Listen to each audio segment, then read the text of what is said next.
Kingsman, The Secret Service is a 2014 spy action comedy film directed by Matthew Vaughn.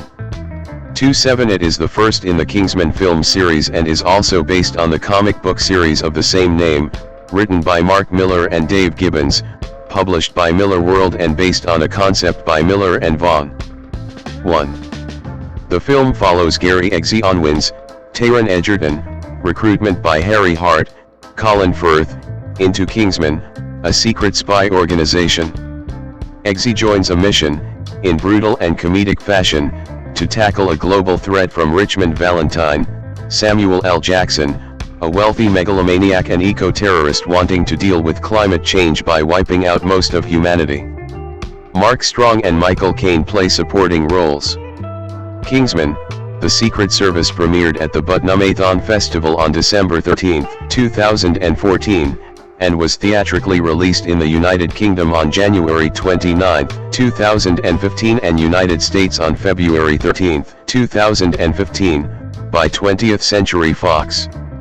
The film received generally positive reviews from critics with praise for its stylized action sequences, direction, acting, antagonist, visual style, musical score and humor, although some scenes were criticized for being over the top. 8. The film grossed over $414 million worldwide, becoming Vaughn's most commercially successful film to date. 9. In 2015, the film won the Empire Award for Best British Film. A sequel titled Kingsman, The Golden Circle was released in September 2017, while a prequel titled The King's Man was theatrically released on December 22, 2021. 10-11. Plot. In 1997, Lee Unwin, a probationary secret agent, sacrifices himself in the Middle East to save his superior Harry Hart. Blaming himself for Lee's death, Harry returns to London and gives Lee's son Gary Eggsy Unwin a medal engraved with an emergency assistance number. 17 years later, Eggsy is a rebellious chav, having dropped out of training for the Royal Marines despite his cunning and athletic talent. 12-13. Arrested for stealing a car that belongs to a friend of his abusive stepfather, Dean, Eggsy calls the emergency number, leading Harry to arrange his release and subdue Dean's gang as well as saving Eggsy from his stepfather's furious wrath back at home. Harry explains that he is a member of Kingsman, a private intelligence service founded by the British elite, who lost their heirs in the First World War and put their money toward protecting the world. The organization is named for the tailor shop in Savile Row used as a front for their operations.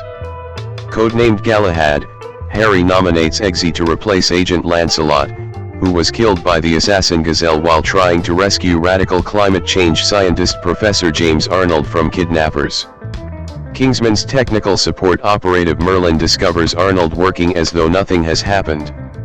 Harry attempts to interrogate Arnold at Imperial College London, but a microchip in Arnold's neck explodes, killing him and putting Harry in a coma. The detonation signal is traced to Gazelle's employer Richmond Valentine, a billionaire philanthropist who has offered everyone in the world SIM cards with free cellular and internet access. Harry, after recovering from his coma, poses as another philanthropist to meet Valentine. Eggsy befriends fellow Kingsman trainee Roxy, while the elite other boys make fun of him. He endures Merlin's tests until they are the only candidates left. However, Eggsy fails his final test by refusing to shoot a puppy he was given to raise. Roxy is named the new Lancelot when she shoots her gun. Harry learns of Valentine's connection to a religious hate group and travels to their church in Kentucky, wearing glasses containing a video transceiver. As Eggsy watches Harry's footage, Valentine triggers the SIM cards inside the church with a signal that causes the parishioners and Harry to become murderously violent. Harry is the only survivor but is shot in the face outside the church by Valentine. Eggsy returns to Kingsman headquarters and notices Chester King, codename Arthur and Kingsman's leader, has the same implantation scar on his neck as Arnold. King reveals Valentine's plan to transmit his violence-inducing signal worldwide, culling most of humanity to avert its extinction from global warming. Valentine has recruited various world leaders and wealthy elite to his cause, implanted with chips to protect them from the signal, Those who refuse are held captive at his bunker, including Crown Princess Tilda of Sweden. King poisons Eggsy's drink, but Eggsy switches glasses while distracting him, letting King poison himself instead, and extracts the chip from King's neck. Eggsy, Merlin, and Roxy locate Valentine's bunker, where many of his conspirators are gathered.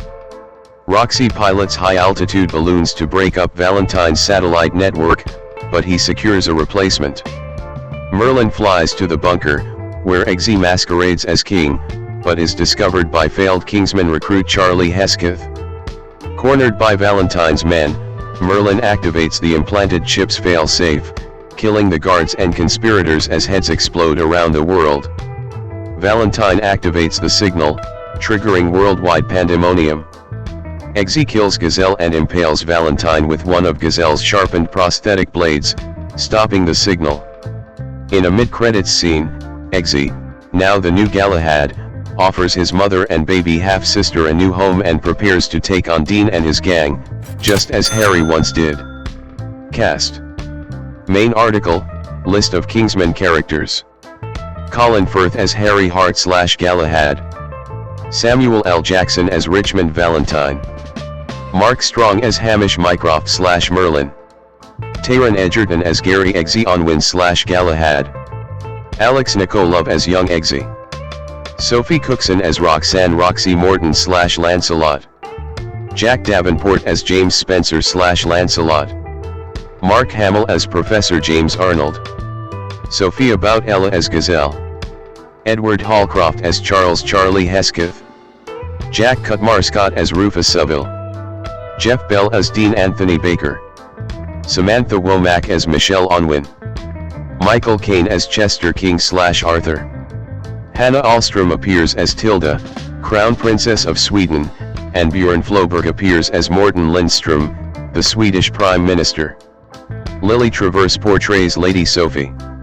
Jono Davies plays Lee Onwin, Eggsy's late father and a former Kingsman candidate who sacrificed himself to save Hart. Nicholas Banks, Nicholas Agnew, Rowan Polanski, and Tom Pryor portray Digby Barker, Nathaniel, Piers and Hugo Higgins, respectively, the other four Kingsman candidates. Fiona Hampton plays Amelia, a Kingsman employee who masquerades as a candidate in order to die during the first test. Richard Brake plays the interrogator during the penultimate test. 14. Production. Development. The project originated when Mark Miller and Matthew Vaughn were at a bar discussing spy movies, one lamenting that the genre had become too serious over the years and deciding to do a fun one. 15. To have the time to make the film, Vaughn had to opt out of directing X-Men, Days of Future Past, which he called a really tough decision. 15. He reasoned that if he did not do it, somebody else would wake up and do a fun spy movie. Then I would have written a bloody screenplay that no one would want to make. 15. After studying the ends of old Bond movies, Vaughn found many innuendos that always come from the men. This inspired him to include a scene at the end where Princess Tilda has anal sex with Eggsy for saving her. The scenes caused Vaughn to be accused of misogyny. An alternative version with the scene and an earlier reference to it removed was prepared. 8. Casting. Colin Firth joined the cast to lead the film on April 29, 2013. 16. It was initially reported in 2013 that Leonardo DiCaprio was in talks to play a villain. 17. Although Vaughn himself later denied that he was ever considered, stating that he came as close to playing the role as I am to becoming the Pope. 18. Instead, the role of the villain went to Samuel L. Jackson. Jackson took the role in part because of a career-long dream to be in a James Bond movie. As he felt that this was unlikely to come true, he took on the role, stating, "I felt like this was an opportunity to play a really great Bond villain." 19. Jackson's character has a notable lisp, which was partially inspired by the stutter he had during his childhood. 19. In September 2013, Vaughn cast Sophie Cookson for the female lead, preferring a newcomer over more obvious candidates like Emma Watson and Bella Heathcote. 20. Mark Hamill was cast as Professor James Arnold, a character named after the comic book's antagonist but whose role in the narrative replaces what in the comic book was a fictionalized version of Hamill himself. 21. Filming. Principal photography began October 6, 2013 in Deep Cut, Surrey 2223 on a budget reported to be one-third of the $200 million budget of Skyfall. 24. The Alexandra Road estate in Camden 25 was used for Eggsy's home area, and some scenes were filmed at Imperial College London.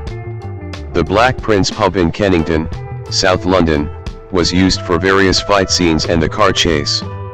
Savile Row in Mayfair was also employed as a location, and the exterior of Taylor's Huntsman at number 11, which provided the clothes, and James Lock & Co in St. James's, which provided the hats. 26. To achieve the desired effect of all of the bad guys' heads exploding in a Busby Berkeley firework display, Vaughn visited 3 effects studios. The first 2 were too gory while Vaughn wanted something surreal that people could enjoy. Finally, they found an effect akin to colored smoke from the third effects house. 8. Music. Main article, Kingsman, The Secret Service, soundtrack. In May 2014, it was reported that Henry Jackman and Matthew Margeson would be composing the music for the film 27, while in July it was announced that Gary Barlow would be writing the music for the film. Additionally, a song from Take That 7th studio album 3, Get Ready For It, played during the end credits. 28. For the fight scene in the church, Vaughn originally intended to use November Rain but found the song darker than he realized and its guitar solo too short. After an online search for great long American guitar solos, the scene was shot with Freebird instead. Vaughn had Giles Martin, George Martin's son and Vaughn's friend, provide a remix of the track with punk rock band The Stems for the film. 8. Release. The film's premiere was held in London on January 14, 2015, with director Vaughn and stars Firth, Egerton, and Strong attending. Take That performed the film's theme live.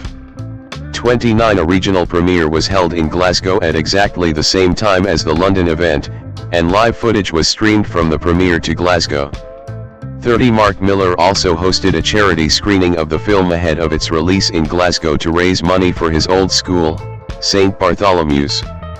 31. The film opened in the United Kingdom on January 29, 2015.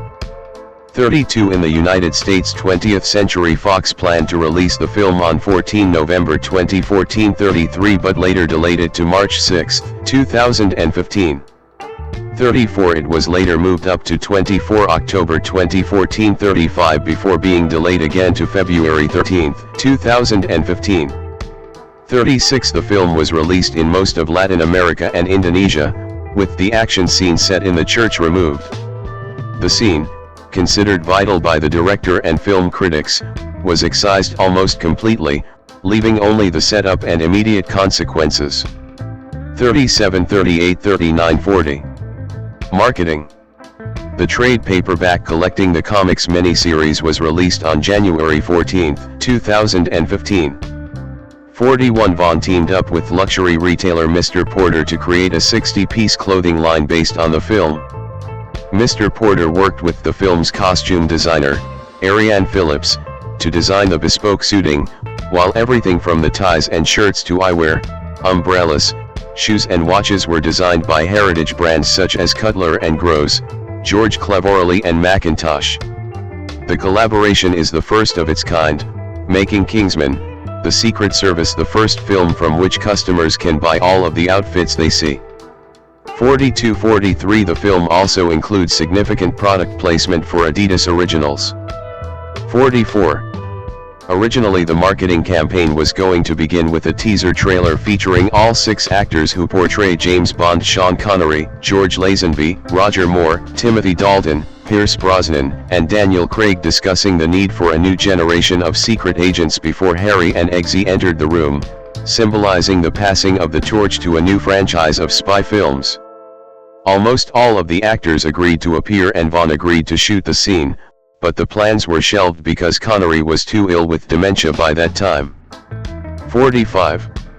Home media. The film was released on digital HD on May 15, 2015 and on Blu-ray and DVD on June 9. It was released on 4K UHD Blu-ray on March 1, 2016. 4647. Reception. Box office. Kingsman, The Secret Service grossed $414.4 million worldwide. $24.2 million of the takings were generated from the UK market and $128.3 million from North America. 4. Kingsman opened on January 30, 2015 in the UK, Sweden, Ireland, and Malta.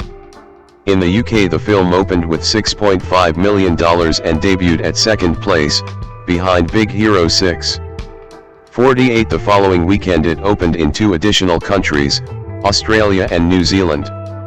It debuted atop the box office in both countries and had a successful opening in Australia with $3.6 million. 49. In its third weekend, it earned $23 million from 4,844 screens in 39 countries. It topped the box office in 3 countries, Singapore, Hong Kong, and Thailand, the rest of which were dominated by 50 Shades of Grey. 50. In its fourth weekend, it expanded to a total of 54 countries and grossed $33.4 million from 5,940 screens. 51. Its biggest opener outside of North America was in China, where it earned $27.9 million. 52. Other high openings occurred in South Korea, $5.3 million, 50 Russia and the CIS, $3.6 million, 50 Taiwan, $3.4 million, 51 and France, $3.3 million. 51. In the United States and Canada, the film opened on February 13 and was predicted to debut to around $28 million. 53. The film opened in 3,204 cinemas and grossed $10.4 million on its first day, $15.4 million on its second day and $10.4 million on its third day. 54. For a weekend gross of $36.2 million, and $11,300 per cinema average, finishing second at the box office behind 50 Shades of Grey. 55. During the 4-day President's Day weekend it grossed $41.8 million. 56-57. Critical response. The review aggregator website Rotten Tomatoes sampled 264 critics and judged 75% of the reviews positive, with an average rating of 6.8/10, calling the film stylish, subversive, and above all fun. Kingsman, The Secret Service finds director Matthew Vaughn sending up the spy genre with gleeful abandon. 58. On Metacritic, the film has a weighted average score of 60 out of 100, based on 50 critics, indicating mixed or average reviews. 59. The movie review query engine, MRQE, rates the film at 63 out of 100, based on 108 film critic reviews. 60 audiences polled by CinemaScore gave the film a grade of B+ on an A+ to F scale. 61. Peter Travers of Rolling Stone said of the film, "This slam-bang action movie about British secret agents is deliriously shaken, not stirred. Even when it stops making sense, Kingsman is unstoppable fun." 62. Jordan Hoffman, writing for The Guardian, said of the film, "The spirit of 007 is all over this movie, but Vaughn's script has a license to poke fun. No one involved in the production can believe they're getting away with making such a batshit Bond." Comparing the film to those of Christopher Nolan, Hoffman said, "Despite the presence of grandfatherly Michael Caine, Kingsman's tone is about as far from the Christopher Nolan-style superhero film as you can get. Verisimilitude is frequently traded in for a rich laugh." 63. Peter Bradshaw, writing for The Guardian, called the film a smirking spy spoof, weirdly charmless and dated in unintentional ways, commenting that it is a film forever demanding to be congratulated on how stylish it is. 64. Some reviewers were critical of the film's depiction of violence, which was considered to be too graphic for a comedy. Anthony Lane of The New Yorker stated, "Few recent movies have fetched quite as far as Kingsman, and countless viewers will relish the brazen zest of its invention. However, Lane was critical of the film's use of stereotypes.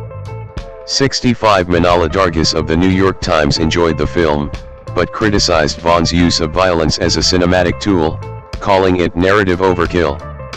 66 Jason Ward of The Guardian wrote that everything about Kingsman exists to disguise the fact that it is solidly conservative. His examples include his depiction of Valentine's plan as a throwback to a less serious era of spy movies, which is revealed as a feint, with the ulterior motive of undermining environmentalists. 67 Likewise, the AV Club's Ignatiy Vishnevetsky commented that, far from being a Team America-style send-up of gentleman spy movies, Kingsman is actually even more reactionary than the movies it's referencing. It traffics in the kind of Tory values Bond flicks merely suggest. The thing is, the movie is fun, at least from a visual design standpoint, even though it's hard to separate its bespoke fashions, future vintage gadgets, and aristocratic decor from its fusty worldview. 68 Peter Sobczynski of RogerRebert.com, who gave the film 2 out of 4 stars, likened Vaughn's script to the spy film equivalent of Scream and also criticized the overuse of graphic violence, despite its cartoonish rendering. Sequels. Main articles: Kingsman, The Golden Circle and The Kingsman. See also, Kingsman, franchise. Miller and Vaughn stated that a sequel was possible if the film performs well at the box office, and Vaughn expressed interest in directing the sequel. 87-88 Vaughn also noted that he hoped to have Firth back in the sequel, and that Strong was interested in returning as well. 89-90 It was confirmed that Taron Egerton was contracted for the sequel. 91 When asked how they would incorporate Firth's character into the sequel, Miller stated that various ideas have been discussed, including giving Harry Hart an evil brother, or perhaps turning the character into a ghost. Fox announced a sequel was in the works, but it was unclear if Vaughn would return to direct. 92 On June 11, 2015, it was confirmed Vaughn had begun writing the sequel, and that he might return to direct it. 93-94 Principal photography was set to begin in April 2016, with the October 6, 2017 release date. 1095 It was reported that Julianne Moore was in talks to star as the new villain, and Halle Berry might sign on as the head of the CIA. 96-97 On March 18, 2016, Edward Hallcroft was also confirmed to reprise his role as Charles Charlie Hesketh. 98. Vaughn later revealed the sequel's title to be Kingsman, The Golden Circle. The plot follows Eggsy and Merlin joining forces with Statesman, their American counterpart, after Kingsman was destroyed by the film's villain Poppy, played by Moore. 99 On April 7, 2016, Egerton revealed the first poster for the film, which strongly hinted that Firth would return for the film, as it featured Harry Hart's trademark pair of glasses with one of the lenses missing below the tagline, a borrowed quote from Mark Twain, stating reports of my death have been greatly exaggerated. 100-101. Sophie Cookson also reprised her role as Roxy Morton in the sequel. 102 On April 12, 2016, Elton John was in talks about joining the cast of the upcoming sequel. John would not be playing a character, but having screen time as himself. Colin Andrew Firth, born September 10, 1960, is an English actor and producer. He is the recipient of several accolades, including an Academy Award, 2 BAFTA Awards, and a Golden Globe Award, as well as nominations for 2 Primetime Emmy Awards.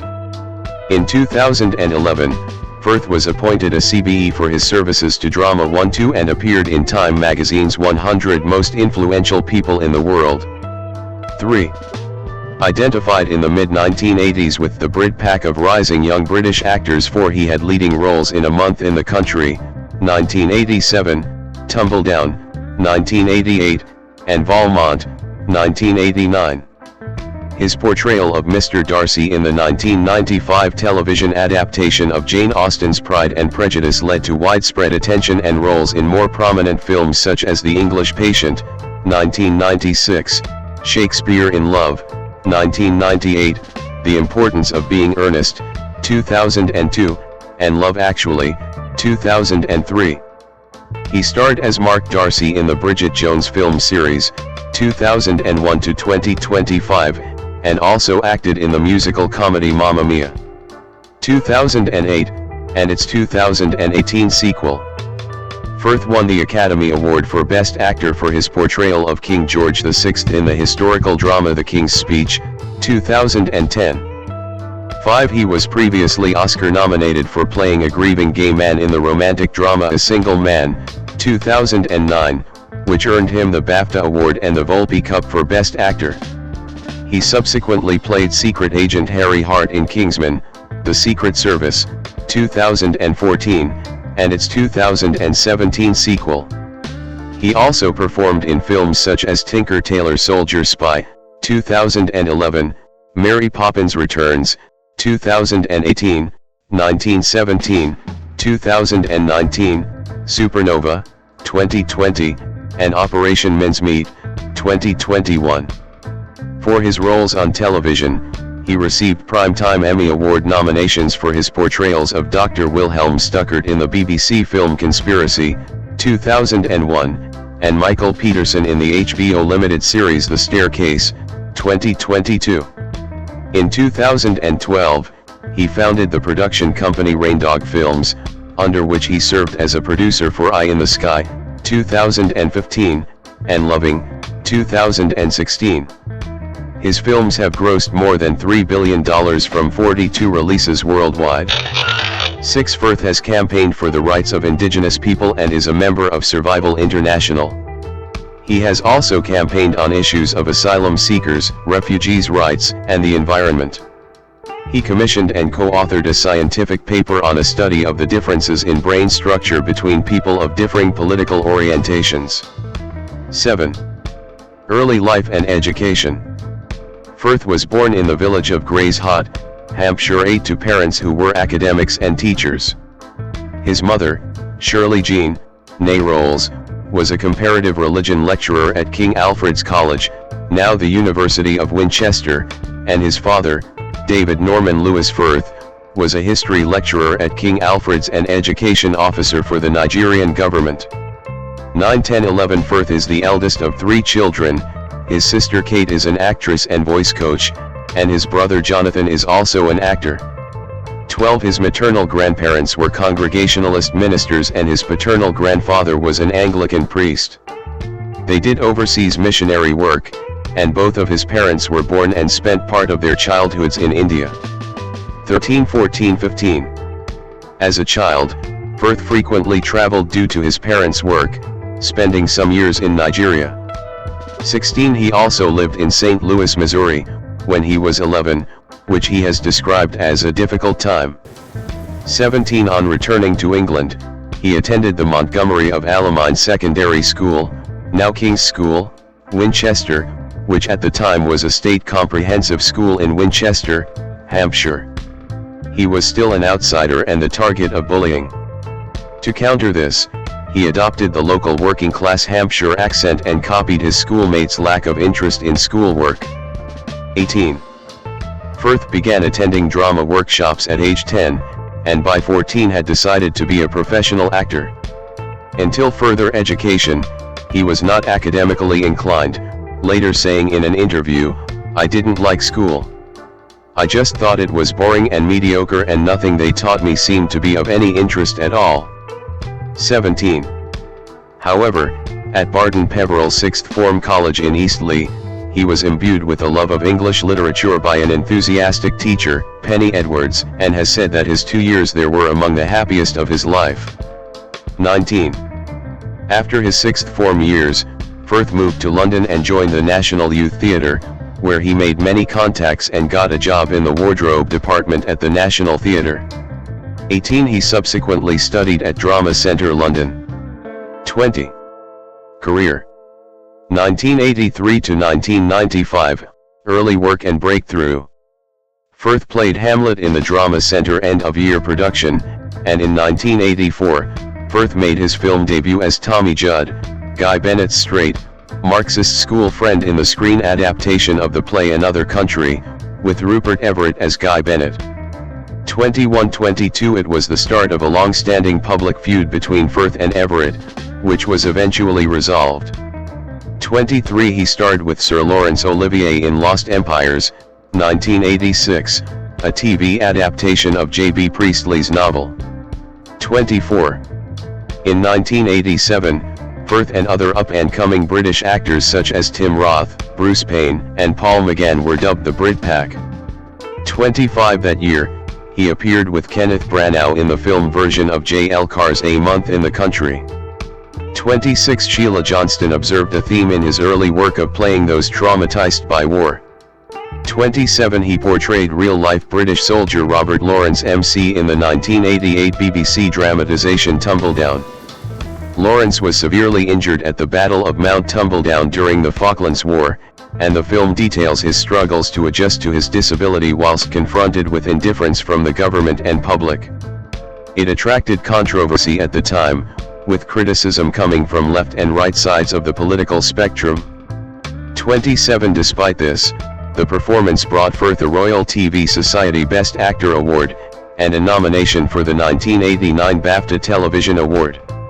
28 In 1989, he played the title role in Milos Forman's Valmont, based on Les Liaisons Dangereuses. 29 Released just a year after Dangerous Liaisons, it did not make a big impact in comparison. That year he also played a paranoid, socially awkward character in the Argentinian psychological thriller Apartment Zero. 30. Firth finally became a British household name through his role as the aloof, haughty aristocrat Mr. Darcy in the 1995 BBC television adaptation of Jane Austen's Pride and Prejudice. Producer Sue Birtwistle's first choice for the part, he was eventually persuaded to take it despite his unfamiliarity with Austen's writing.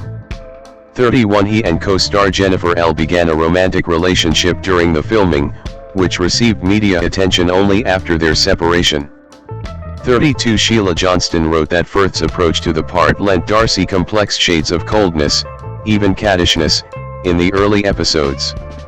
27 The series was an international success and unexpectedly elevated Firth to stardom. 32 In some part due to a scene not from the novel, where he emerges from a lake swim in a wet shirt. 33 Although he did not mind being recognized as a romantic idol as a Darcy with smoldering sex appeal. 34 In a role that officially turned him into a heartthrob. 35 He expressed the wish not to be associated with Pride and Prejudice forever. 36 He was, therefore, reluctant to accept similar roles and risk becoming typecast. 18. 1996 to 2008, Romance and Ensemble Films. For a time, it did seem as if Mr. Darcy would overshadow the rest of Firth's career, and there were humorous allusions to the role in his next 5 movies. 37 The most notable was his casting as the love interest Mark Darcy in the film adaptation of Bridget Jones's Diary, itself a modern-day retelling of Pride and Prejudice. Firth accepted the part as he saw it as an opportunity to lampoon his Mr. Darcy character. 38 The film was very successful. 39 And critically well liked. 48 2004 sequel was mostly panned by critics. 41 But still financially successful. Prior to this, Firth had a significant supporting role in The English Patient, 1996, as the husband of Kristen Scott Thomas's character, whose jealousy of her adultery leads to tragedy. That year he also played the husband of the character of Kristen's sister, Serena Scott Thomas, in the television miniseries Nostromo. Of the two he said Serena was a much more faithful wife. He next played the lead role as a school teacher and obsessed Arsenal FC football fan in the romantic fictional adaptation Fever Pitch, 1997, of Nick Hornby's million-selling autobiographical essay Fever Pitch, A Fan's Life.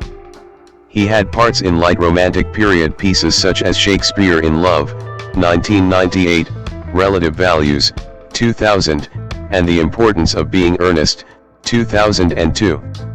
He appeared in several television productions, including Donovan Quick, an updated version of Don Quixote, 1999, 42, and had a more serious role as Dr. Wilhelm Stuckert in Conspiracy, 2001, concerning the Nazi Wannsee Conference, for which he was nominated for a Primetime Emmy Award. 43. Firth featured in the ensemble all-star cast of Richard Kiddis's Love Actually, 2003, another financial success. 44, which divided critics. 45-46, he was also given solo billing as the romantic lead in Hope Springs, but it received very poor reviews. 47-48, and made little box office impact. 49, he starred as Amanda Bynes' character's father in the 2003 teen comedy What a Girl Wants, which was based on the play The Reluctant Debutante. 50, he played painter Johannes Vermeer opposite Scarlett Johansson in the 2003 release Girl with a Pearl Earring. Some critics praised the film's subtlety. 51, and sumptuous visuals. 52, whilst others found it almost restrained, tedious and bereft of emotion. 53, nevertheless, it received mostly favorable reviews, was moderately successful. 54, and earned several awards and nominations. Firth at the premiere of Nanny McPhee in 2005. In 2005, Firth appeared in Nanny McPhee with Emma Thompson, in which he plays a struggling widowed father. It was a rare venture for him into the fantasy genre. 55, he also appeared in Where the Truth Lies, a return to some of his darker, more intense early roles, that included a notorious scene featuring a bisexual orgy. 56, Sheila Johnston wrote that it confounded his fans, but nonetheless that his character draws knowingly on that suave, cultivated persona.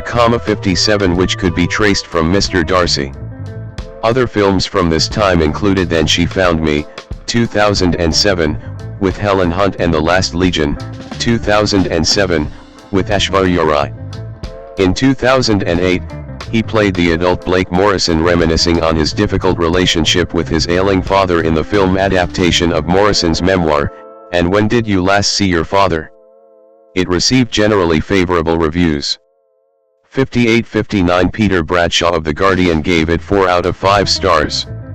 60, Manala Dargis in the New York Times said, "It's a pleasure to watch Mr. Firth, a supremely controlled actor who makes each developing fissure visible, show the adult Blake coming to terms with his contradictory feelings, letting the love and the hurt pour out of him." 61. Philip French of The Observer wrote that Firth does quiet agonizing to perfection. 62. However, Derek Ellie of Variety called the film an unashamed tear-jerker that's all wrapping and no center.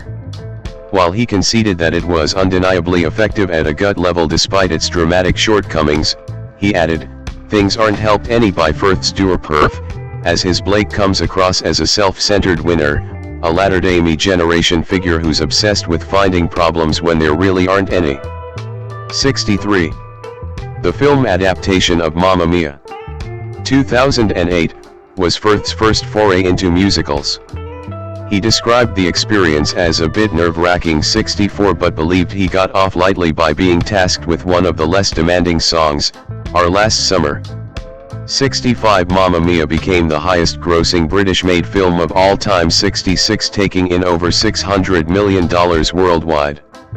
67, like Love Actually, it polarized critics, with supporters such as Empire calling it cute, clean, camp fun, full of sunshine, and toe tappers. 68, whereas Peter Bradshaw in The Guardian said the film gave him a need to vomit. 69, Carrie Rickey in the Philadelphia Inquirer described Firth's performance as the embodiment of forced mirth. 70. That year, Firth also starred in Easy Virtue, which screened at the Rome Film Festival to excellent reviews. 71, he starred in Genova, which premiered at the 2008 Toronto International Film Festival. 72, in 2009 he appeared in A Christmas Carol, an adaptation of Charles Dickens' novel, using the performance capture procedure, playing Scrooge's optimistic nephew Fred. 73. 2009 to 2011, critical success. Firth with Helena Bonham Carter on the set of The King's Speech in 2009, his most critically acclaimed role to date. At the 66th Venice International Film Festival in 2009, Firth received the Volpe Cup for Best Actor for his role in Tom Ford's directorial debut A Single Man, as a college professor grappling with solitude after the death of his longtime partner. His performance earned him Career Best Reviews and Academy Award, Golden Globe, Screen Actors Guild, BAFTA, and BFCA nominations. He won the BAFTA Award for Best Actor in a Leading Role in February 2010. 74. Firth starred in the 2010 film The King's Speech as Prince Albert, Duke of York/King George VI, detailing his efforts to overcome his speech impediment while becoming monarch of the United Kingdom at the end of 1936. At the Toronto International Film Festival, TIFF, 75 the film received a standing ovation. The TIFF release of The King's Speech fell on Firth's 50th birthday and was called the best 50th birthday gift. On January 16, 2011, he won a Golden Globe for his performance in The King's Speech in the category of Best Performance by an Actor in a Motion Picture, Drama. The Screen Actors Guild recognized him with the award for Best Male Actor on January 30, 2011. 76 In February 2011, he won his second consecutive Best Actor award at the 2011 BAFTA Awards 77 and received an Academy Award for Best Actor in on February 27, 2011. 78 The film grossed $414,211,549 worldwide. 79. Firth appeared as senior British secret agent Bill Hayden in the 2011 adaptation of the John Le Carré novel Tinker Tailor Soldier Spy, directed by Tomasz Alfredson and co-starring Gary Oldman, Benedict Cumberbatch, Tom Hardy, Mark Strong and John Hurt. 80 It gathered mostly excellent reviews. 81 The Independent described Firth's performance as suavely arrogant and praised the film. 82 Deborah Young in The Hollywood Reporter thought Firth got all the best dialogue, which he delivered sardonically. 83 Leslie Fulperin in Variety wrote that all the actors brought their A game and Firth was in particularly choleric, amusing form. 84. 2012, present, established actor. Firth receiving a star on the Hollywood Walk of Fame in 2011. In May 2011, Firth began filming Gambit, a remake of Ronald Neam's 1960s crime caper, in the part originally played by Michael Caine. It was released in the UK in November 2012 and was a financial and critical failure. 85-86 Empire's Kim Newman wrote, Firth starts out homaging Caine with his horn-rimmed cool but soon defaults to his usual repressed British cold mode. 87 Whilst Time Out London called his a likeable performance, although criticized the film overall. 88 Stephen Dalton in The Hollywood Reporter said, to his credit, Firth keeps his performance grounded in downbeat realism while all around are wildly mugging in desperate pursuit of thin, forced laughs. 89-90 In 2012, Firth co-founded Raindog Films with British music industry executive and entrepreneur Ged Doherty. 91 Its first feature, Eye in the Sky, for which Firth was co-producer, was released in April 2016. 92. In May 2013, it was announced that Firth had signed to co-star with Emma Stone in Woody Allen's romantic comedy Magic in the Moonlight, set in the 1920s and shot on the French Riviera. 93 In 2014, he did his first turn as Harry Hart/Agent Galahad in the spy action film Kingsman, The Secret Service, which grossed $414.4 million against an $81 million budget. 94 Firth had been announced to voice Paddington Bear for the film Paddington, however, he announced his withdrawal on June 17, 2014, saying, "It's been bittersweet to see this delightful creature take shape and come to the sad realization that he simply doesn't have my voice." 95. In June 2015, he began filming the story of amateur yachtsman Donald Crowhurst in The Mersey, alongside Rachel Weisz, David Thewlis, and Jonathan Bailey. 96 In 2016, Firth reprised his popular role as Mark Darcy in Bridget Jones's Baby, which fared much better with audiences and critics than the second in the series, Bridget Jones, Edge of Reason. He portrayed American book editor Max Perkins in Genius, co-starring Jude Law as author Thomas Wolfe and based on A. Scott Berg's biography Max Perkins, editor of Genius. 97-98. In 2016 he began filming for Rupert Everett's directorial debut The Happy Prince, a biopic of Oscar Wilde, playing Wilde's friend Reginald Reggie Turner. 99. In 2017, he reprised his role as Jamie from 2003's Love Actually in the television short film Red Nose Day Actually, by original writer and director Richard Curtis. 100. Also that year, Firth returned as Harry Hart/Agent Galahad in the sequel Kingsman, The Golden Circle. 101. In 2018, Firth reprised his role of Harry Bright in the sequel to Mamma Mia, Mamma Mia, Here We Go Again.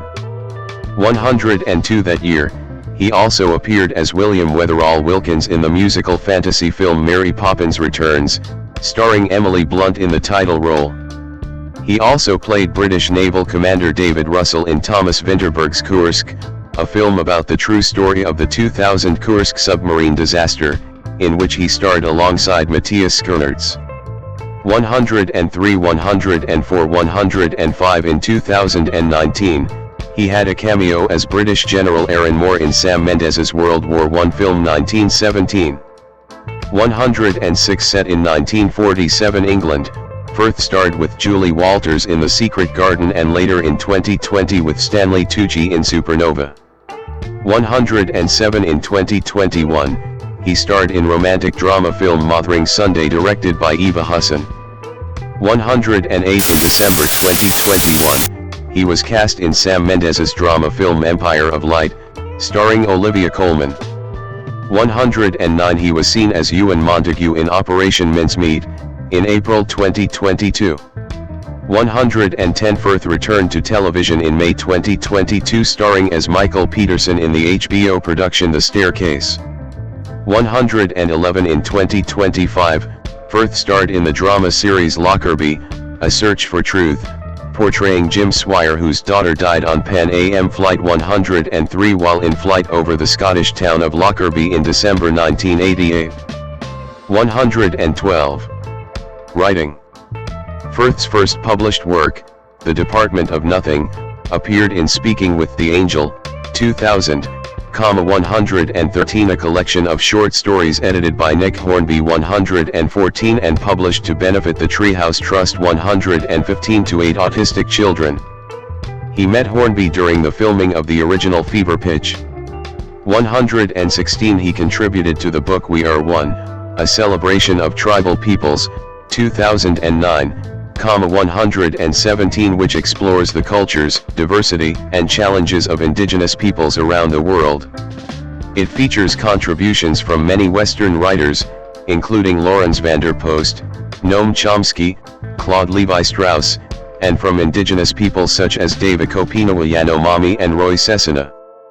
Profits from the book sale benefit the indigenous rights organization Survival International.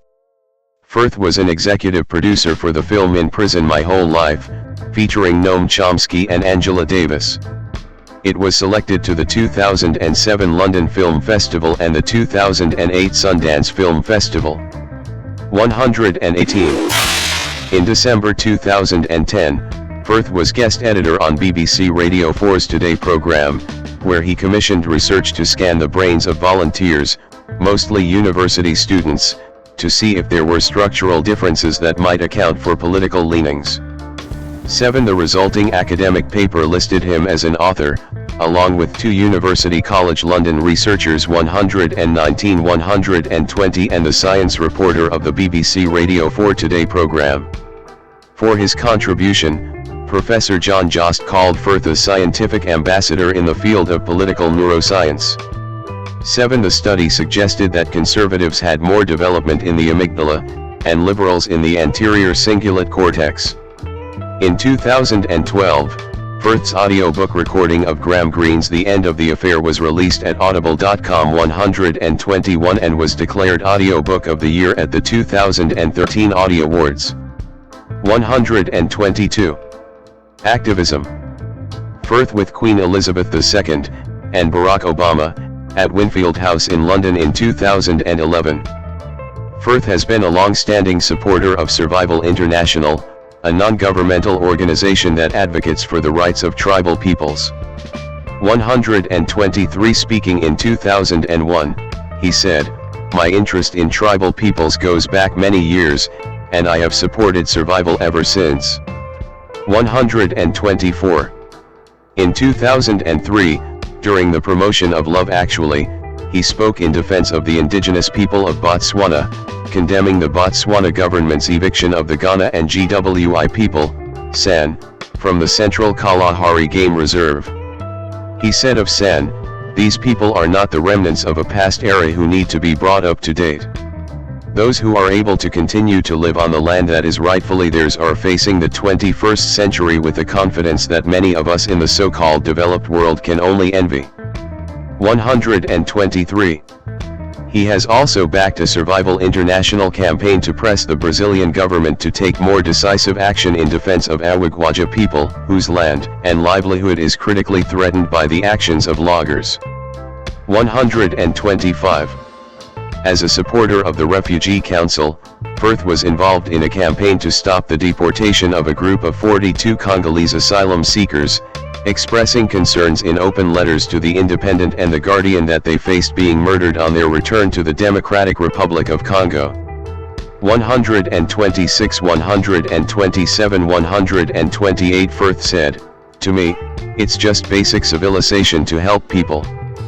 I find this incredibly painful to see how we dismiss the most desperate people in our society. It's easily done. It plays to the tabloids, to the Middle England xenophobes. It just makes me furious. And all from a government we once had such high hopes for." 129. 4 of the asylum seekers were given last-minute reprieves from deportation. 130. Firth, along with other celebrities, has been involved in the Oxfam 131 global campaign Make Trade Fair, focusing on trade practices considered especially unfair to third-world producers, including dumping, high import tariffs, and labor rights. 132, 133, 134 He and some collaborators opened Eco, an eco-friendly shop in West London. 135 which offers fair trade and eco-friendly goods, and expert advice on making spaces more energy efficient. In October 2009, at the London Film Festival, he launched a film and political activism website, Brightwide, since decommissioned, with his wife Livia. 136, 137. During the 2010 general election, Firth announced his support for the Liberal Democrats, having previously been a Labour supporter, citing asylum and refugees' rights as key reasons for the change. 138 In December 2010, he publicly dropped his support of the Liberal Democrats, citing their U-turn on tuition fees, and said that he was currently unaffiliated. 139 He appeared in literature supporting changing the British electoral system from first past the post to alternative vote for electing members of Parliament to the House of Commons, in the unsuccessful alternative vote referendum in 2011. 140. In 2009, Firth joined the 1010 Project, supporting the movement calling for people to reduce their carbon footprints. In 2010, he endorsed Roots and Shoots, 141 an education program in the UK run by the Jane Goodall Institute. Personal life. Firth with Livia Giagiola in 2011. In 1989, Firth began a relationship with Meg Tilly, his co-star in Valmont. Their son, William Joseph Firth, was born in 1990. 142 William is now also an actor, appearing with his father in Bridget Jones's Baby in 2016. The family moved to the lower mainland of British Columbia, Canada, but Firth and Tilly ultimately broke up in 1994. During the filming of Pride and Prejudice, Firth and co-star Jennifer L. began a romantic relationship, which received media attention only after their separation. 32. In 1997, Firth married Italian activist Livia Giagiola. 143 They have 2 sons, Luca and Matteo. 18 Firth speaks fluent Italian. 144 The family divided their time between Wandsworth, in London, and Umbria, Italy. 146 they announced their separation in 2019. 147 they had gone through a private separation several years prior, but had reconciled. 148. Firth was a vocal opponent of the Brexit initiative for the United Kingdom to leave the European Union. Following the referendum's passage, and the ensuing uncertainty over rights of non-EU citizens, he applied for dual citizenship, British and Italian, in 2017 to have the same passports as his wife and children. 149-150 The Italian Interior Minister, Marco Minniti, announced Firth's application had been approved on September 22, 2017. 151 Firth said, "I will always be extremely British, you only have to look at or listen to me." 152. In 2011, after winning the Academy Award for his portrayal of King George VI in The King's Speech, Firth suggested that he may be a Republican, anti-monarchist, in a CNN interview with Piers Morgan, saying that voting was one of his favorite things and that unelected institutions were a problem for him. 153. Acting credits and accolades. Main articles, list of Colin Firth performances and list of awards and nominations received by Colin Firth. Wax statue of Firth at Madame Tussauds, London. Firth has received numerous awards, including an Academy Award, Golden Globe Award, British Academy Film Award, and Screen Actors Guild Award for his performance as King George VI in Tom Hooper's historical drama The King's Speech, 2010. He received an honorary doctorate on October 19, 2007 from the University of Winchester. 154-155 On January 13, 2011, he was presented with the 2,429th star on the Hollywood Walk of Fame. 156 In April 2011, Time included him in its list of the world's 100 most influential people. 157 He was made a Freeman of the City of London on 8 March 2012. 158 And was awarded an honorary fellowship by the University of the Arts London in 2012. 159. Firth was appointed Commander of the Order of the British Empire, CBE, in the 2011 birthday honours for services to drama. Samuel Leroy Jackson, born December 21, 1948, is an American actor. One of the most widely recognized actors of his generation, the films in which he has appeared have collectively grossed more than $27 billion worldwide, making him the highest-grossing actor of all time. In 2022, he received the Academy Honorary Award as a cultural icon whose dynamic work has resonated across genres and generations and audiences worldwide. 567. Jackson made his professional theater debut in Mother Courage and Her Children in 1980 at the Public Theater. From 1981 to 1983 he originated the role of Private Lewis Henderson in A Soldier's Play off-Broadway. He also originated the role of Boy Willie in August Wilson's The Piano Lesson in 1987 at the Yale Repertory Theater. He portrayed Martin Luther King Jr. in the Broadway play The Mountaintop, 2011. 8 He returned to Broadway in the 2022 revival of The Piano Lesson playing Dr. Charles, for which he received a Tony Award for Best Featured Actor in a Play nomination. 9-10. Jackson's early film roles include Coming to America, 1988, Juice, 1992, True Romance, 1993, Jurassic Park, 1993, Menace to Society, 1993, and Fresh, 1994. His early collaborations with Spike Lee led to greater prominence with films such as School Days, 1988, Do the Right Thing, 1989, Mo Better Blues, 1990, and Jungle Fever, 1991. Jackson's breakout performance was as Jules Winfield in Quentin Tarantino's crime drama Pulp Fiction, 1994, for which he won the BAFTA Award for Best Supporting Actor and received a nomination for the Academy Award for Best Supporting Actor. He has continued to collaborate with Lee, Oldboy in 2013 and Chirac in 2015, and Tarantino, with the latter including prominent roles in Jackie Brown, 1997, Kill Bill, Volume 2, 2004, Django Unchained, 2012, and The Hateful Eight, 2015. He also gained widespread recognition as the Jedi Mace Windu in the Star Wars prequel trilogy, 1999 to 2005, and Nick Fury in 11 Marvel Cinematic Universe films, beginning with Iron Man, 2008, as well as in the Disney Plus series Secret Invasion, 2023, and What If? 2021 to 2024, and guest starring in the ABC series Agents of S.H.I.E.L.D. 2013 to 2014. 11-12 Jackson has provided his voice for Lucius Best/Frozone in the Pixar films The Incredibles, 2004, and Incredibles 2, 2018.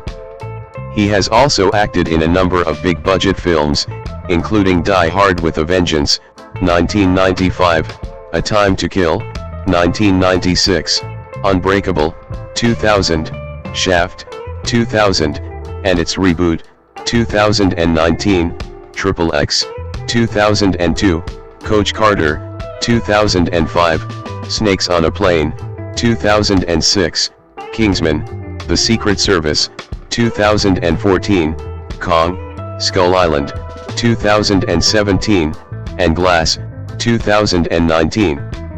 Early life, family, and education. Jackson was born on December 21, 1948, in Washington, D.C., 13, the only child of Elizabeth Harriet, née Montgomery, and Roy Henry Jackson. 14-15 he grew up in Chattanooga, Tennessee. 13-16 his father lived away from the family in Kansas City, Missouri, and later died of alcoholism. Jackson met him only twice during his life. 17-18 he was raised by his mother, a factory worker and later a supplies buyer for a mental institution. He was also raised by his maternal grandparents, Edgar and Pearl Montgomery, as well as extended family.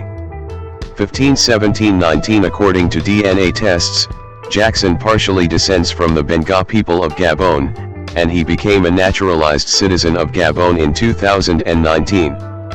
20 He developed a stutter during childhood and learned to pretend to be other people who didn't stutter. Jackson attended several segregated schools 21 and graduated from Riverside High School in Chattanooga. 13 He played the French horn, piccolo, trumpet, and flute in the school orchestra. 22-23 Initially intent on pursuing a degree in marine biology, he attended Morehouse College in Atlanta, Georgia. 13 After joining a local acting group to earn extra points in a class, he found an interest in acting and switched his major. 24 Before graduating in 1972, he co-founded the Just Us Theater. 17 After Martin Luther King Jr.'s assassination in 1968, Jackson attended King's funeral in Atlanta as an usher. 25 He then traveled to Memphis, Tennessee, to join an equal rights protest march. In a 2005 Parade interview, he said, "I was angry about the assassination, but I wasn't shocked by it. I knew that change was going to take something different, not sit-ins, not peaceful coexistence." 26 In 1969, Jackson and several other students held hostage the members of the Morehouse College Board of Trustees, including Martin Luther King Sr., on the campus, demanding reform in the school's curriculum and governance. 27 The college eventually agreed to change its policy, but Jackson was charged with and eventually convicted of unlawful confinement, a second-degree felony. 28 He was suspended for 2 years for his criminal record and his actions. He would later return to the college to earn a BA in drama in 1972. 29 While he was suspended, he worked as a social worker in Los Angeles. 30 He decided to return to Atlanta, where he met with Stokely Carmichael, H. Rap Brown, and others active in the Black Power movement. 26 He began to feel empowered with his involvement in the movement, especially when the group began buying guns. 26 However, Before he could become involved with any significant armed confrontations, his mother sent him to Los Angeles after the Federal Bureau of Investigation warned her that he would die within a year if he remained with the group. 26. In a 2018 interview with Vogue, he denied having been a member of the Black Panther Party. 31. Career. Further information, list of Samuel L. Jackson performances. 1972 to 1987, early roles and theater work. Casting black actors is still strange for Hollywood. Denzel gets the offer first. Then it's Danny Glover, Forrest Whitaker, and Wesley Snipes. Right now, I'm the next one on the list. Jackson discussing his new fame in 1993-30. Jackson initially majored in marine biology at Morehouse College before switching to architecture. He later settled on drama after taking a public speaking class and appearing in a version of the Threepenny Opera. 22. Jackson began acting on the stage, including Home and A Soldier's Play, which was the inspiration for the 1984 film A Soldier's Story. 17. He appeared in several television films, and made his feature film debut in the blaxploitation independent film Together for Days, 1972. 1332. After these initial roles, Jackson moved from Atlanta to New York City in 1976, and spent the next decade appearing in stage plays, including the premieres of The Piano Lesson and Two Trains Running at the Yale Repertory Theater. 33. To supplement his income while auditioning, he worked at the Manhattan Plaza apartment complex as an overnight security guard. 34. Jackson developed addictions to alcohol and cocaine, which prevented him from proceeding with the two plays to Broadway. Actors Charles S. Dutton and Anthony Chisholm took his place. 29. 1988 to 1993, rise to prominence. After a 1981 performance in the play A Soldier's Play, Jackson was introduced to director Spike Lee, who cast him for small roles in School Days, 1988, and Do the Right Thing, 1989. 1735. He also worked for 3 years as a stand-in for Bill Cosby on The Cosby Show.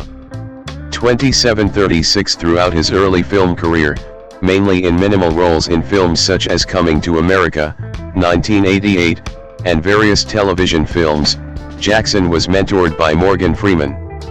22. Jackson played a minor role in the 1990 Martin Scorsese film Goodfellas, as real-life mafia associate Stax Edwards. Having overdosed on heroin several times, he switched to cocaine. 37. His family entered him into a New York rehabilitation clinic. 2238. After he completed rehabilitation, he appeared in Jungle Fever as a crack cocaine addict. Jackson said that the role was cathartic. 17. Commenting, "It was a funny kind of thing.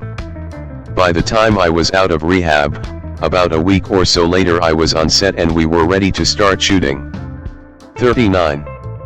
His performance was so acclaimed that the jury of 1991 Cannes Film Festival added a special supporting actor award just for him. 1840. Following this role, Jackson became involved with the comedy Strictly Business and dramas Juice and Patriot Games. He then moved on to 2 other comedies, National Lampoon's Loaded Weapon 1, his first starring role, and Amos and Andrew.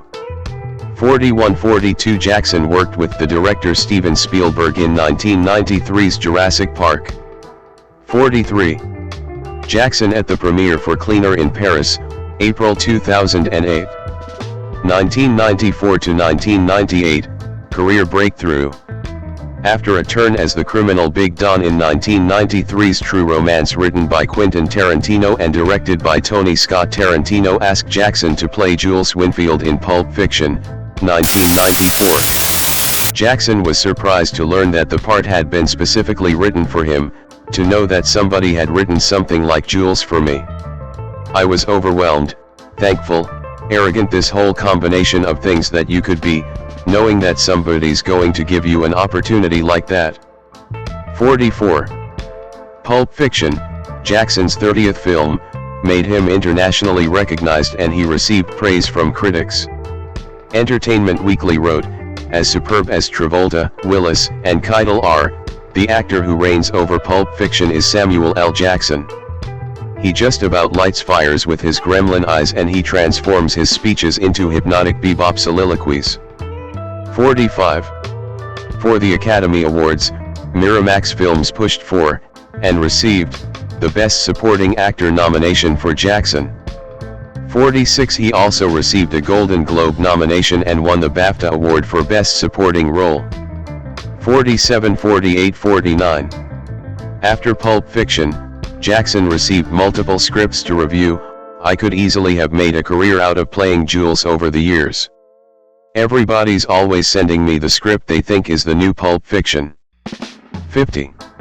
With a succession of poor performing films such as Kiss of Death, The Great White Hype, and Losing Isaiah, Jackson began to receive poor reviews from critics who had praised his performance in Pulp Fiction.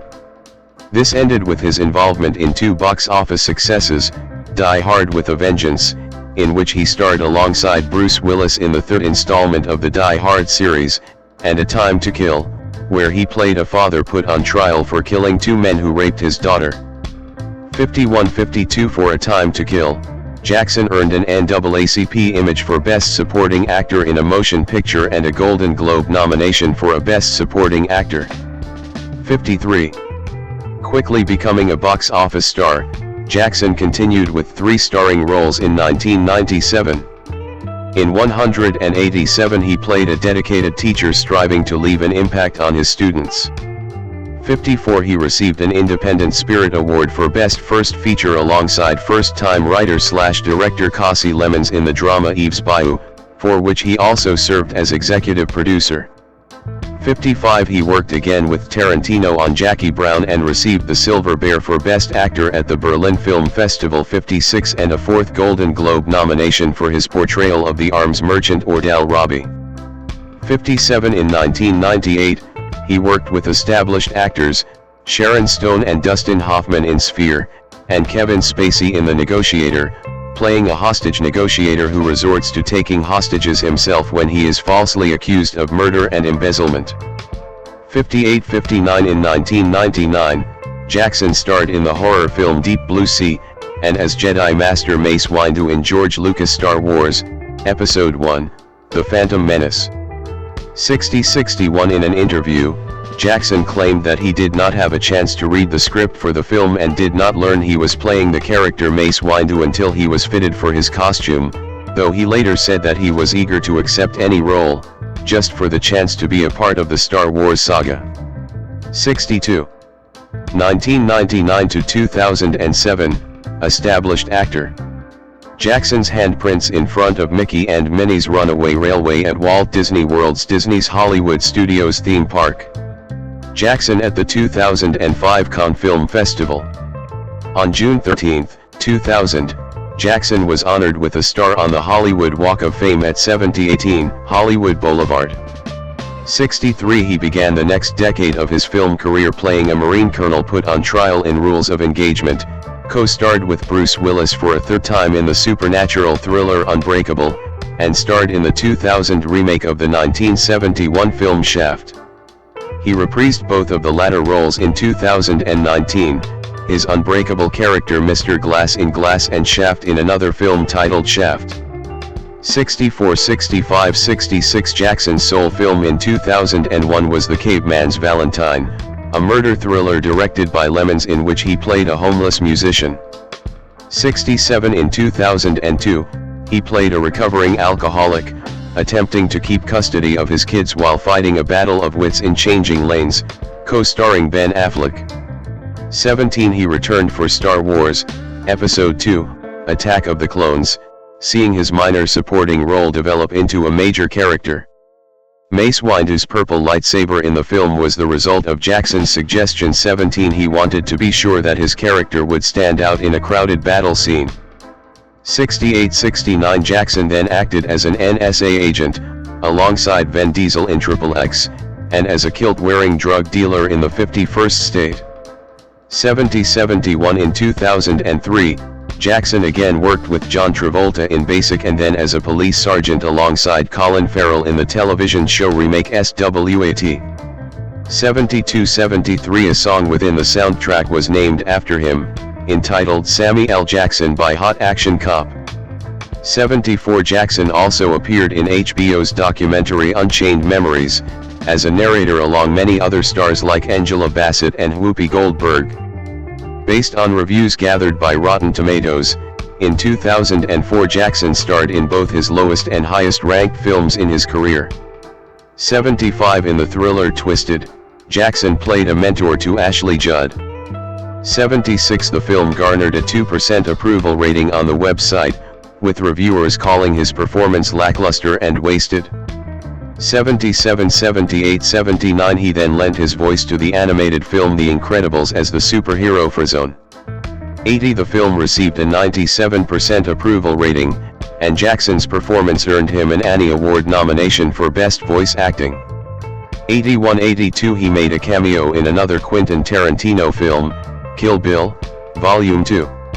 83. In 2005, he starred in the sports drama Coach Carter, where he played a coach, based on the actual Coach Ken Carter, dedicated to teaching his players that education is more important than basketball. 84 although the film received mixed reviews, Jackson's performance was praised despite the film's storyline. 85-86 Bob Townsend of the Atlanta Journal-Constitution commended Jackson's performance. He takes what could have been a cardboard cliché role and puts flesh on it with his flamboyant intelligence. 87. Jackson also returned for 2 sequels, XXX, State of the Union, this time commanding Ice Cube, and the final Star Wars prequel film, Star Wars, Episode 3, Revenge of the Sith. 88 his last film for 2005 was The Man alongside comedian Eugene Levy. 89 on November 4, 2005, he was presented with the Hawaii International Film Festival Achievement in Acting Award. 90. On January 30, 2006, Jackson was honored with a hand and footprint ceremony at Grauman's Chinese Theater. He is the 7th African American and 191st actor to be recognized in this manner. 91 in an interview that year, he said that he chooses roles that are exciting to watch and have an interesting character inside of a story, and that in his roles he wanted to do things he hasn't done, things he saw as a kid and wanted to do and now has an opportunity to do. 92 he next starred opposite actress Julianne Moore in the box office bomb Friedamland, where he depicted a police detective attempting to help a mother find her abducted child while quelling a citywide race riot. 93-94 Jackson's second film of the year, Snakes on a Plane, gained cult film status months before it was released based on its title and cast. 95 Jackson's decision to star in the film was solely based on the title. 96 to build anticipation for the film, he also cameoed in the 2006 music video Snakes on a Plane, Bring It, by Cobra's Starship.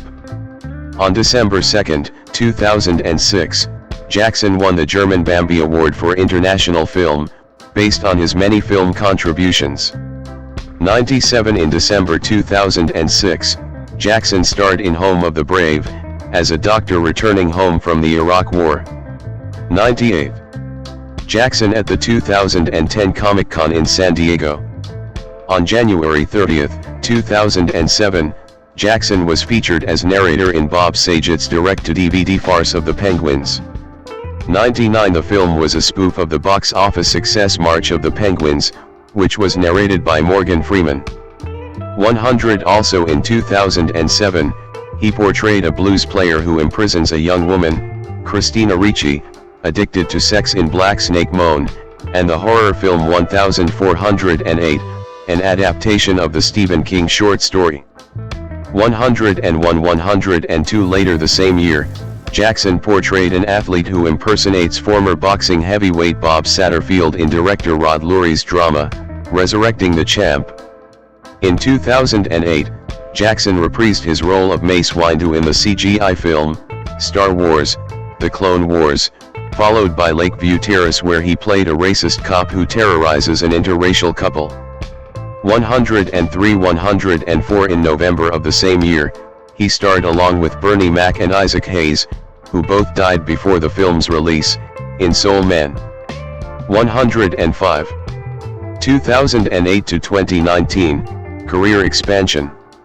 In 2008, he portrayed the villain in The Spirit, which was poorly received by critics and the box office. 106. 107. In 2009, he again worked with Quentin Tarantino when he narrated several scenes in the World War II film Inglourious Bastard. 108. In 2010, he starred in the drama Mother and Child and portrayed an interrogator who attempts to locate several nuclear weapons in the direct-to-video film Unthinkable. 109. 110. Alongside Dwayne Johnson, Jackson again portrayed a police officer in the opening scenes of the comedy The Other Guys. He also co-starred with Tommy Lee Jones for a film adaptation of The Sunset Limited. Throughout Jackson's career, he has appeared in many films alongside mainstream rappers. These include Tupac Shakur, Juice, Queen Latifah, Juice/Sphere/Jungle Fever, Method Man, 187, LL Cool J, Deep Blue C/S.W.A.T, Busta Rhymes, Shaft, Eve, XXX, Ice Cube, XXX, State of the Union, Exhibit, XXX, State of the Union, David Banner, Black Snake Moan, and 50 Cent, Home of the Brave. 111. Additionally, Jackson has appeared in 5 films with actor Bruce Willis: National Lampoon's Loaded Weapon 1, Pulp Fiction, Die Hard with a Vengeance, Unbreakable, and Glass, and the actors were slated to work together in Blackwater Transit before both dropped out. 112. Jackson in 2017. In 2002, Marvel Comics designed their ultimate version of the character Nick Fury after his likeness without his consent. Jackson, an active comic book reader, recognized his image in the comics and had his agents contact the publisher, who pledged to cast him in future adaptations as Fury. 113. In the 2008 film Iron Man, he made a cameo as the character in a post-credit scene. 114. In February 2009, Jackson signed onto a 9-picture deal with Marvel Studios which would see him appear as the character in Iron Man 2, Thor, Captain America, The First Avenger, and The Avengers, as well as any other subsequent film they would produce. 115. He reprised the role in Captain America, The Winter Soldier, 2014, 116, and Avengers, Age of Ultron, 2015. 117. In 2018 and 2019, Jackson made cameo appearances as Fury in the Avengers sequels Infinity War and Endgame, and starred as a younger, de-aged Fury in Captain Marvel alongside Brie Larson. Among his more recent film roles, Jackson appeared in Quentin Tarantino's Django Unchained, which was released December 25, 2012. 118. Tarantino's The Hateful Eight, which was released in 70mm on December 25, 2015. 119. And Jordan Voight Roberts' Kong, Skull Island 120, which was released on March 10, 2017. In 2019, Jackson reprised his Unbreakable role as Mr. Glass in the film Glass, and his Shaft role in Shaft, both sequels to his 2000 films. Also in 2019, he appeared in the Brie Larson film Unicorn Store 121-122 and had a prominent role as Fury in the Marvel film Spider-Man: Far From Home. Additionally, he reprised his role as Fury in a cameo appearance on the ABC television series Agents of S.H.I.E.L.D. in 2013. 123 and the season finale in 2014. 124 in 2020, archival footage of Jackson from Revenge of the Sith was used in the Star Wars: The Clone Wars episode Shattered. 125. 2020, present, return to theater. In 2020, he appeared in the television documentary series Enslaved 126 with investigative journalist Afua Hirsch as co-presenter. 127. 128. He also appeared in the 2021 movie Spiral, from the Book of Saw alongside Chris Rock. After an 11-year absence from the stage, Jackson returned to Broadway as Dr. Charles in a revival of August Wilson's The Piano Lesson, opposite John David Washington and Danielle Brooks. The 2022 production was directed by Jackson's wife, LaTanya Richardson Jackson. 129 for his performance, he received a Tony Award for Best Featured Actor in a Play nomination. 130 he reprised his role as Nick Fury in the Disney Plus series Secret Invasion 131 and in The Marvels, the sequel to Captain Marvel. 132 the following year, Jackson had a minor role in the Matthew Vaughn-directed spy comedy Argylle, 2024. 133. Upcoming projects. Jackson is set to produce a live-action film adaptation of Afro Samurai 134 and will play the role of Shonuff in a remake of The Last Dragon. He has also appeared opposite Pierce Brosnan in The Unholy Trinity. 135. Filming began for Last Meals in late November 2023. 136. On June 5, 2025 it was announced that Nola King, a spin-off series of Tulsa King set in New Orleans, was in the works at Paramount Plus and would star Jackson in a similar role as the mobster character Sylvester Stallone plays in Tulsa King. Jackson's character will be introduced in the upcoming third season of Tulsa King, which is currently in production. 137. Other appearances. Jackson is known for his extensive voice roles including Whiplash in Turbo, 2013, the title character of the anime series Afro Samurai, 2007, and Frank Tenpenny in the video game Grand Theft Auto, San Andreas, 2004. He also narrated the acclaimed documentary I Am Not Your Negro, 2016. In addition to films, Jackson also appeared in several television shows, a video game, music videos, as well as audiobooks. Jackson had a small part in the Public Enemy music video for 911 Is a Joke. Jackson voiced several television show characters, including the lead role in the anime series, Afro Samurai, in addition to a recurring part as the voice of Jin Rummy in several episodes of the animated series The Boondocks. 138-139 he was in the pilot for Ghost Rider. Citation needed he guest starred as himself in an episode of the BBC/HBO sitcom Extras. 140 he voiced the main antagonist, Officer Frank Tenpenny, in the video game Grand Theft Auto, San Andreas. 141 Jackson also hosted a variety of awards shows.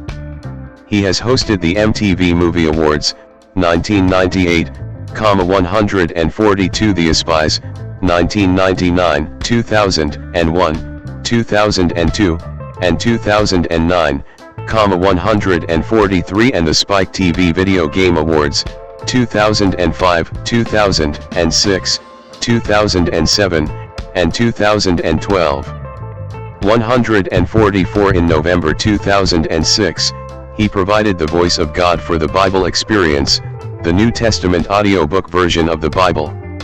He was given the lead role because producers believed his deep, authoritative voice would best fit the role. 145 he also recorded the Audible.com audiobook of Go the Fuck to Sleep. 146 for the Atlanta Falcons 2010 season, Jackson portrayed Rev.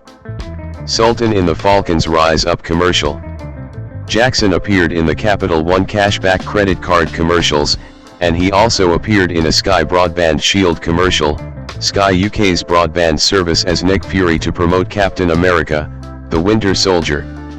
147 additionally, he played Nick Fury in an ad for the video game Marvel Snap. 148 Jackson released a song about social justice with KRS-One, Sticky Fingers, Mad Lion, and Talib Kweli about violence in America called I Can't Breathe, which were the last words said by Eric Garner. 149. Jackson was a special guest in Kendrick Lamar's Super Bowl 59 halftime show portraying Uncle Sam. 150. Box office performance. Throughout the 1990s, AC Nielsen ECI, a box office tracking company, determined that Jackson appeared in more films than any other actor who grossed $1.7 billion domestically. 151 by 2011, the films that feature Jackson as a leading actor or supporting co-star had grossed a total of $2.81 152 to $4.91 billion 153 at the North American box office. This placed him as the 7th highest grossing lead actor and the 2nd highest grossing actor, behind only voice actor Frank Welker. The 2009 edition of the Guinness World Records, which uses a different calculation to determine film grosses, stated that Jackson is the world's highest grossing actor, with $7.42 billion generated across 68 films. 154 subsequently, as of 2022, according to data calculated by the Golden Globes, this total has grown to more than $27 billion grossed across 152 movies, making him the highest grossing actor, and 2nd highest grossing person in film in general behind Stan Lee, who was primarily known for his cameo work. 155 156 157. Audiobooks. 2011, Adam Mansbach, Go the Fuck to Sleep, Publisher, Brilliance Corp., ISBN 978-1-4558-4165-3. 2014, Chester Himes, A Rage in Harlem, Publisher, Brilliance Corp., ISBN 978-1-4915-1908-0. Personal life. Jackson with his wife LaTonya Richardson in November 2005. In 1980, Jackson married actress and producer LaTonya Richardson 158, whom he met while attending Morehouse College. 17 The couple have a daughter named Zoe, b. 1982. 159 In 2009, they started their own charity to help support education. 158 Jackson has said that he watches his own films in cinemas. Even during my theater years, I wished I could watch the plays I was in while I was in them. I dig watching myself work. 160. He also enjoys collecting the action figures of the characters he portrays in his films, including Jules Winfield, Shaft, Mace Windu, and Frozone. 161. Jackson is known for his use of the word motherfucker. He has explained he utilizes the word to get through a speech block as he still has days where he stutters. 23 162 A fundraising campaign of his, Motherfunder, alludes to this reputation. 163 articles and references to Jackson acknowledge the speech connection. 164. He is bald but often wears wigs for his roles. 165 He said about his decision to shave his head, I keep ending up on those bald is beautiful lists. It's cool. You know, when I started losing my hair, it was during the era when everybody had lots of hair. All of a sudden, I felt this big hole in the middle of my afro.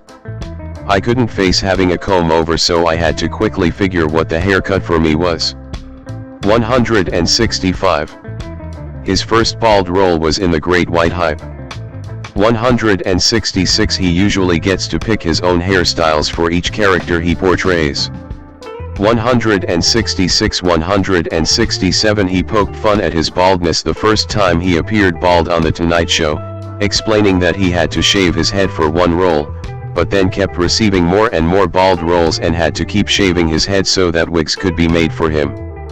He joked that the only way he's gonna have time to grow his hair back is if he's not working. He is noted for often wearing a Kangol hat in public. 163. Jackson is an avid golfer. He has a clause in his contracts that allows him to play golf during film shoots. 21 23 47 He has played in the Gary Player Invitational charity golf tournament to assist player in raising funds for children in South Africa. 22 He is a keen basketball fan, supporting the Toronto Raptors and the Harlem Globetrotters. 168 Jackson has supported English football team Liverpool FC since appearing in The 51st State, which was shot in Liverpool. 169 He also supports Irish football team Bohemian FC. 164 He is fan of the Atlanta Falcons. 171 He was granted Gabonese citizenship in 2019 after the results of a DNA test claimed to link him to the country's Benga ethnic group. 20 Jackson stopped drinking alcohol after having problems with addiction. 173 Politics and activism. Jackson encouraging people to wear masks during the COVID-19 pandemic in August 2020. Jackson campaigned during the 2008 Democratic primary for Barack Obama in Texarkana, Texas. He said, "Barack Obama represents everything I was told I could be growing up.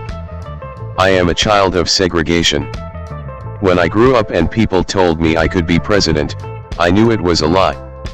But now we have a representative. The American dream is a reality. Anyone can grow up to be a president." 174 He also said, "I voted for Barack because he was black. That's why other folks vote for other people because they look like them." 175 In December 2012, he compared his Django Unchained character, a villainous house slave who sides with his white oppressors, to black conservative Justice Clarence Thomas and said that the character had the same moral compass as Clarence Thomas does. 176 Following the Supreme Court's decision to overturn Roe v. Wade in June 2022, he again criticized Thomas, referring to him as Uncle Clarence and asking how Thomas, who is married to white attorney Ginny Thomas, feels about overturning Loving v. Virginia, a Supreme Court ruling that prohibited states from outlawing interracial marriages. 177 In June 2013, Jackson launched a joint campaign with Prizio in an effort to raise money to fight Alzheimer's disease. As part of the campaign, he recited various fan-written monologues and a popular scene from the AMC series Breaking Bad.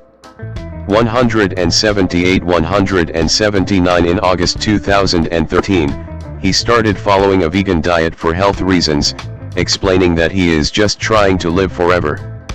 180 He attributed his 40 pounds 18 kilograms weight loss to the diet. 181 He had largely abandoned the diet by March 2017, but still praised and recommended it. 13 He launched a campaign called One for the Boys, which teaches men about testicular cancer and urges them to get themselves checked out. 183 In 2020, during the COVID-19 pandemic, Jackson encouraged people to wear face masks as part of California's Your Actions Save Lives campaign. Along with Dwayne Johnson, he also encouraged those who had recovered from COVID-19 to donate their blood to help others fighting the virus. 184 He additionally appeared on Jimmy Kimmel Live to read a satirical book, Stay the Fuck at Home, which spread awareness of social distancing. 185 Jackson endorsed Kamala Harris in the 2024 United States presidential election and spoke at one of her campaign rallies on October 24, 2024. 186 Filmography. Main article, List of Samuel L. Jackson performances. Awards and honors. Main article, List of awards and nominations received by Samuel L. Jackson. Over the course of his career, Jackson has received various awards for his performances on film. At the 44th Cannes Film Festival he received the Cannes Film Festival Award for Best Actor for his performance in Spike Lee's Jungle Fever, 1991. He received the BAFTA Award for Best Actor in a Supporting Role and the Independent Spirit Award for Best Male Lead for his performance in Quentin Tarantino's Pulp Fiction, 1994. He also received Academy Award, Golden Globe Award, and Screen Actors Guild Award nominations for the performance as well. At the 48th Berlin International Film Festival, he received Silver Bear for Best Actor for his leading performance in Tarantino's Jackie Brown, 1997. In 2021, the Academy of Motion Picture Arts and Sciences named Jackson as one of its Academy Honorary Award recipients as a cultural icon whose dynamic work has resonated across genres and generations and audiences worldwide. 188. At the 12th Annual Governors Awards in 2022, friend and actor Denzel Washington presented Jackson with his Oscar. Kingsman: The Secret Service is a 2014 spy action comedy film directed by Matthew Vaughn. 27. It is the first in the Kingsman film series and is also based on the comic book series of the same name, written by Mark Millar and Dave Gibbons, published by Miller World and based on a concept by Millar and Vaughn. 1. The film follows Gary Eggsy Onwin's, Taron Egerton, recruitment by Harry Hart, Colin Firth, into Kingsman, a secret spy organization. Eggsy joins a mission, in brutal and comedic fashion, to tackle a global threat from Richmond Valentine, Samuel L. Jackson, a wealthy megalomaniac and eco-terrorist wanting to deal with climate change by wiping out most of humanity. Mark Strong and Michael Caine play supporting roles. Kingsman: The Secret Service premiered at the Buttnamathon Festival on December 13, 2014, and was theatrically released in the United Kingdom on January 29, 2015 and United States on February 13, 2015, by 20th Century Fox. The film received generally positive reviews from critics with praise for its stylized action sequences, direction, acting, antagonist, visual style, musical score and humor, although some scenes were criticized for being over the top. 8. The film grossed over $414 million worldwide, becoming Vaughn's most commercially successful film to date. 9. In 2015, the film won the Empire Award for Best British Film. A sequel titled Kingsman: The Golden Circle was released in September 2017, while a prequel titled The King's Man was theatrically released on December 22, 2021. 10-11. Plot.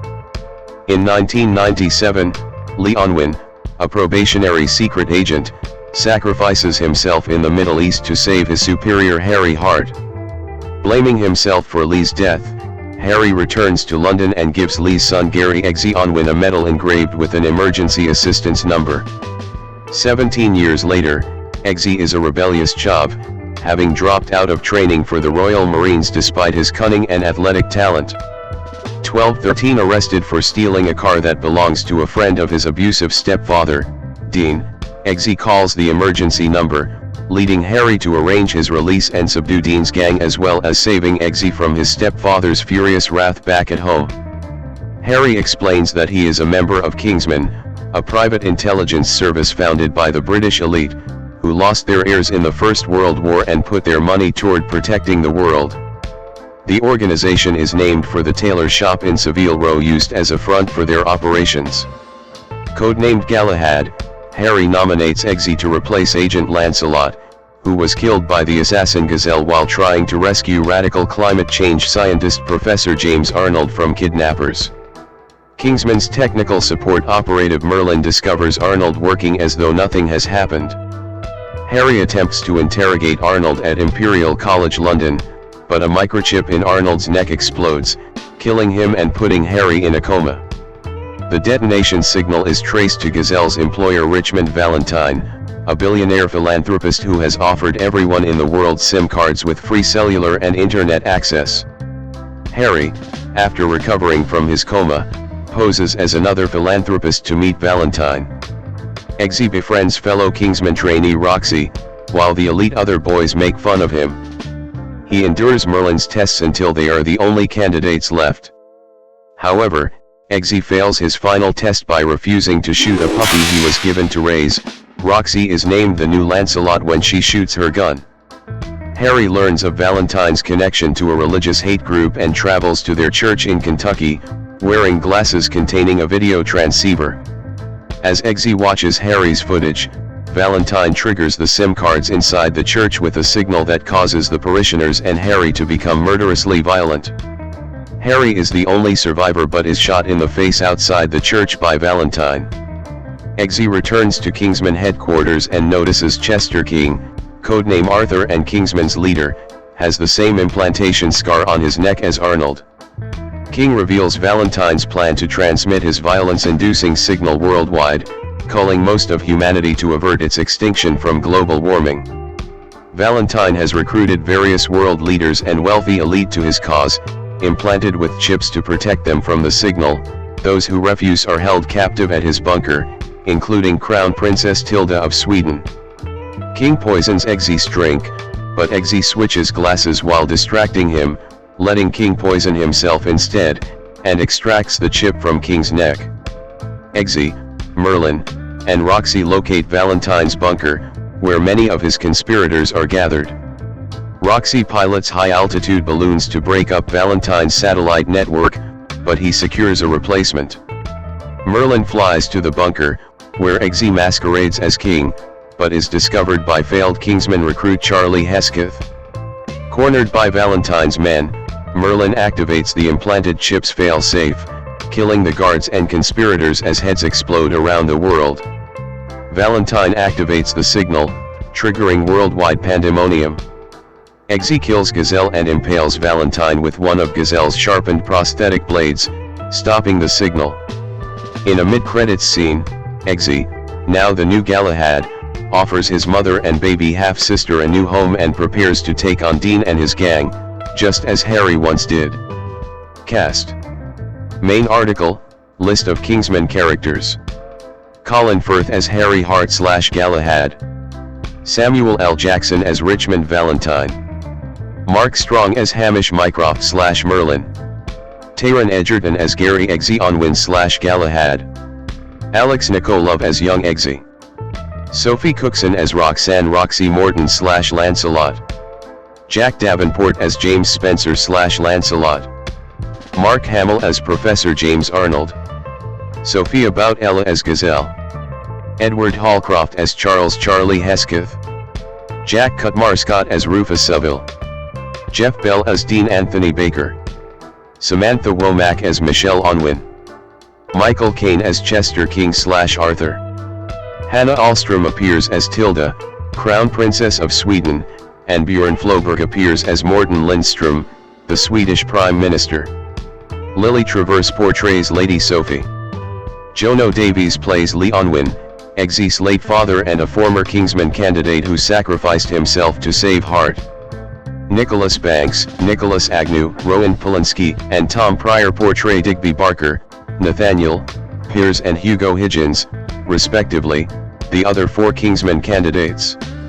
Fiona Hampton plays Amelia, a Kingsman employee who masquerades as a candidate in order to die during the first test. Richard Brake plays the interrogator during the penultimate test. 14. Production. Development. The project originated when Mark Miller and Matthew Vaughn were at a bar discussing spy movies, one lamenting that the genre had become too serious over the years and deciding to do a fun one. 15. To have the time to make the film, Vaughn had to opt out of directing X-Men, Days of Future Past, which he called a really tough decision. 15. He reasoned that if he did not do it, somebody else would wake up and do a fun spy movie. Then I would have written a bloody screenplay that no one would want to make. 15. After studying the ends of old Bond movies, Vaughn found many innuendos that always come from the men. This inspired him to include a scene at the end where Princess Tilda has anal sex with Eggsy for saving her. The scenes caused Vaughn to be accused of misogyny. An alternative version with the scene and an earlier reference to it removed was prepared. 8. Casting. Colin Firth joined the cast to lead the film on April 29, 2013. 16. It was initially reported in 2013 that Leonardo DiCaprio was in talks to play a villain. 17. Although Vaughn himself later denied that he was ever considered, stating that he came as close to playing the role as I am to becoming the Pope. 18. Instead, the role of the villain went to Samuel L. Jackson. Jackson took the role in part because of a career-long dream to be in a James Bond movie. As he felt that this was unlikely to come true, he took on the role, stating, "I felt like this was an opportunity to play a really great Bond villain." 19. Jackson's character has a notable lisp, which was partially inspired by the stutter he had during his childhood. 19. In September 2013, Vaughn cast Sophie Cookson for the female lead, preferring a newcomer over more obvious candidates like Emma Watson and Bella Heathcote. 20. Mark Hamill was cast as Professor James Arnold, a character named after the comic book's antagonist but whose role in the narrative replaces what in the comic book was a fictionalized version of Hamill himself. 21. Filming. Principal photography began October 6, 2013 in Deep Cut, Surrey 2223 on a budget reported to be one-third of the $200 million budget of Skyfall. 24. The Alexandra Road estate in Camden 25 was used for Eggsy's home area, and some scenes were filmed at